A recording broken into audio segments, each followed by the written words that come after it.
Congratulations to SICAR, and particularly to the Ciutats Defensores, or Cities for Defenders, for celebrating your 10th year of this program.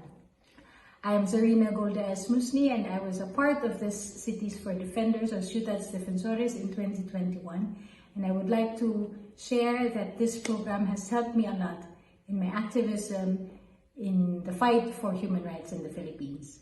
Because through this program for the Cities of Defenders, I was able to share the fight of the Filipino human rights movement to many cities in Catalunya, and thus was able to strengthen the solidarity between Catalunya and the people of the Philippines in the achievement for a just and lasting peace in the Philippines. So thank you very much, and congratulations once again.